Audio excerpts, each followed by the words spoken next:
Kushtia খোকসায় Osmanpur union বিএনপির আয়োজনে বিশাল এক জনসভা ও সাংস্কৃতিক অনুষ্ঠান অনুষ্ঠিত হয়।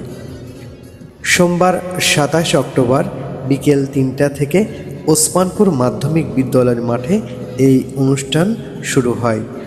জনসভা ও সাংস্কৃতিক অনুষ্ঠানটির প্রধান পৃষ্ঠপোষকতা করেন খোকসা পৌর বিএনপির সাবেক সাংগঠনিক সম্পাদক মোহাম্মদ রিফন হোসেন।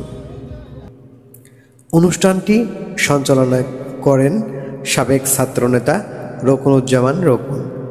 এ সময় উপস্থিত ছিলেন খোকসা উপজেলা স্বেচ্ছাসেবক দলের সিনিয়র যুগ্ম আহ্বায়ক মোহাম্মদ সুমন হোসেন, সাবেক ছাত্রনেতা জুবায়ের রহমান জ্যাকি, চলচ্চিত্র জগতের খলনায়ক শিবা শানু, চিত্রনায়ক নীরব সহ বিএনপির অঙ্গ ও সহযোগী সংগঠনের অসংখ্য নেতাকর্মী এই অনুষ্ঠানে উপস্থিত ছিলেন। অনুষ্ঠানকে ঘিরে ওসমানপুর ইউনিয়নে সৃষ্টি হয় এক উৎসব মুখর পরিবেশ।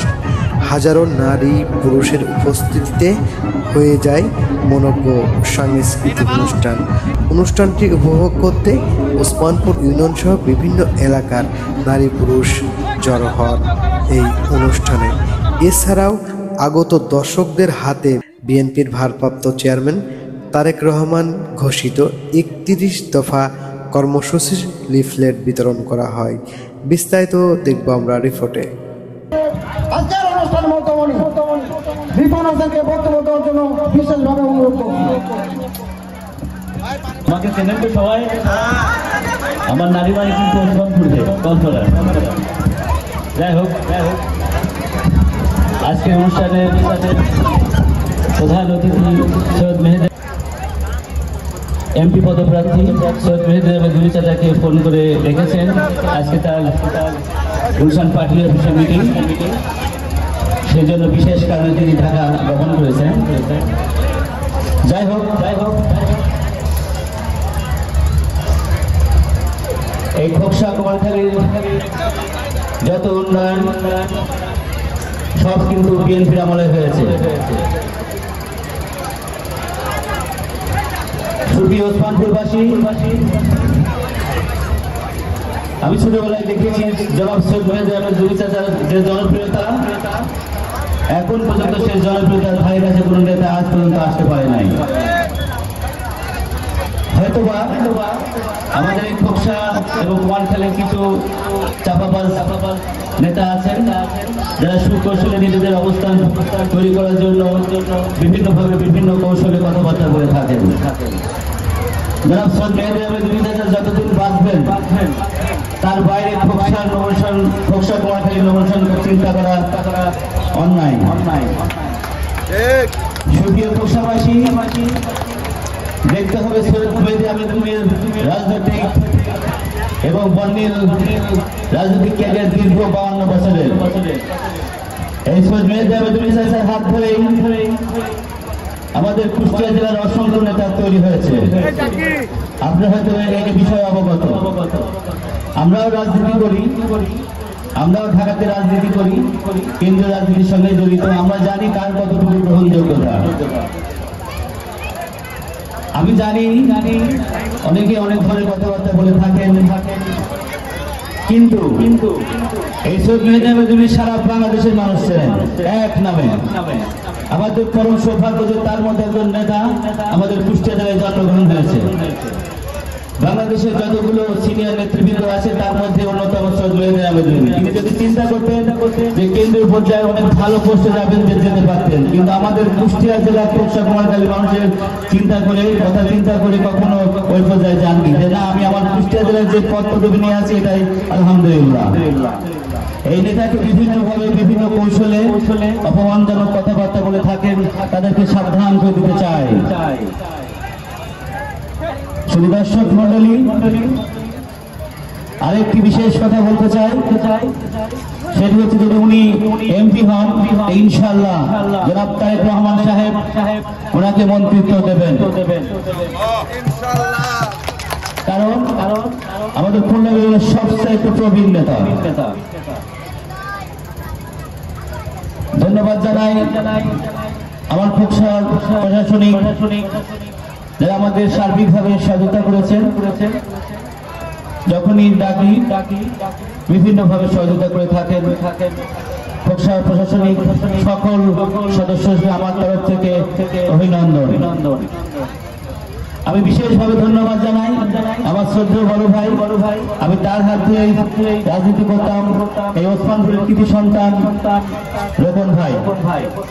আমি ধন্যবাদ জানাই ওসমানপুরের সাবেক ইউনিয়ন সভাপতি আমার মামা, শ্রদ্ধাভাজন মামা সরকার মামা। আমি ধন্যবাদ জানাই ওসমানপুর ইউনিয়নের সাবেক সাংগঠনিক সম্পাদক মিরাজ মামা এবং অসংখ্য নেতা যারা বিএনপির দুঃসময়ে আন্দোলন সংগ্রামে জড়িত ছিলেন, সবাইকে আমার তরফ থেকে অভিনন্দন। আমার প্রিয় ছোট ভাই, যার নাম না বললেই নয়, অনেক নির্যাতিত হয়েছে বিভিন্ন সময়ে। জ্যাকি শুধু দর্শক, আমি বেশিক্ষণ সময় নেব না, কারণ দীর্ঘ সময় আপনারা অপেক্ষা করেছেন, কারণ ঢাকাতে অনেক জ্যাম। আর বাংলা চলচ্চিত্রের সবচেয়ে জনপ্রিয় খোল অভিনেতা শিবা শানু, আপনারা জানেন এই 5 আগস্ট তৈরি করার পিছনে তারও অবদান কম নয়। উনি কারা নির্যাতিত অভিনেতা, উনি বাংলাদেশের সবচেয়ে জনপ্রিয় খোল অভিনেতা। আমার পরম সৌভাগ্য হয়েছে বাংলাদেশ চলচ্চিত্রের যদি সাকিব খানের পরে যদি কোন নায়কের অবস্থান থাকে, রিয়াব ভাই অনেক সিনেমায় অভিনয় করেছেন, আব্বাস, তারপরে ক্যাসিনো, এ ধরনের বিভিন্ন ধরনের অসংখ্য ছবি উপহার দিয়েছেন। রিয়াব হোসেন বাংলাদেশ চলচ্চিত্রের অন্যতম নায়ক। এত ব্যস্ত মানুষ আমার ডাকে সাড়া দিয়ে ওসমানপুরে এসছে। উনি সম্ভবত 1 তারিখে লন্ডনে যাচ্ছেন, অনেক ব্যস্ত, পরশুদিন শুটিং আছে, সেই শুটিং ফেলে দিয়ে আমার এত ভালোবাসে যে আমার কথা সে ফেলতে পারে। আর আমার জন্য দোয়া করবে।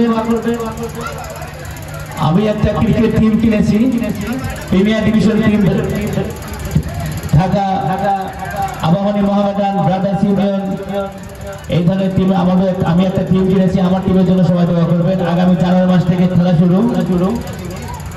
এটা আসলে অনেক চাপ, তারপরেও কিনতে পেরেছি আপনাদের দোয়ায়।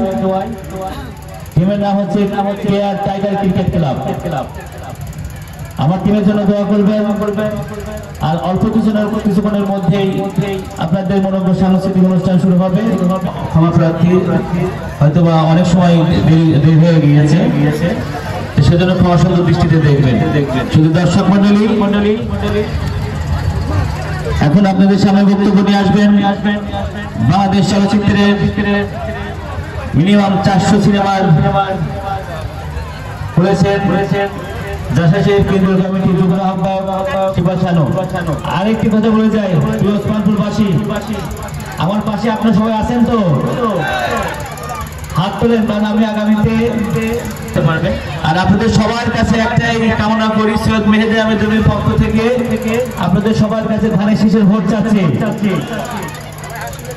আমাদের একবার সুযোগ দিয়েন, ইনশাআল্লাহ বাংলাদেশের ব্যাপকভাবে কৃষি এবং শিক্ষার উপরে যে চিন্তা ভাবনা, ব্যাপক পরিকল্পনা নিয়েছেন দেশ নায়ক তারেক রহমান।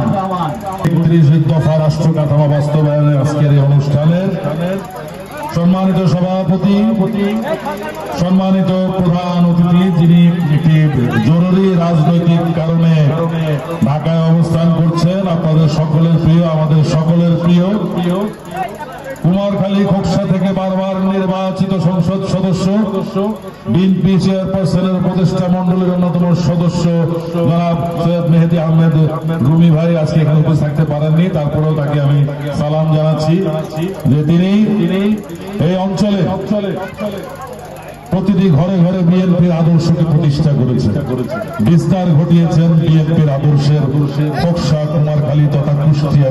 শিক্ষা ব্যবস্থাকে দুর্বল করে তাদের ইচ্ছা মতো সাজিয়ে লিখেছে ইতিহাস এবং অনেক কিছু।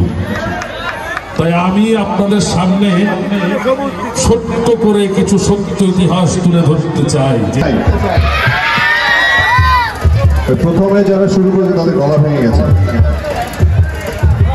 আচ্ছা, সেটা হচ্ছে যে আজকের এই যে আয়োজন, এত সুন্দর আয়োজন, আমার খুবই কাছের একজন ছোট ভাই দেখতে কি রিপন আমি তোমার ছোট না বড়? সেটা যাই হোক, রিপন খুবই ভালো একটা ছেলে এবং আমি আর রিপন মানে দেখা যায় আমরা আড্ডা প্রতিদিন সন্ধ্যায় আড্ডা হয়, বাট আমার কাছে মানে এই কথাটা কেন বললাম কারণ আমার মনে হয় যে রিপনের সম্পর্কে রিপনের ফ্যামিলির পরবর্তী কেউ মানুষ যদি জেনে থাকে সেটা আমি।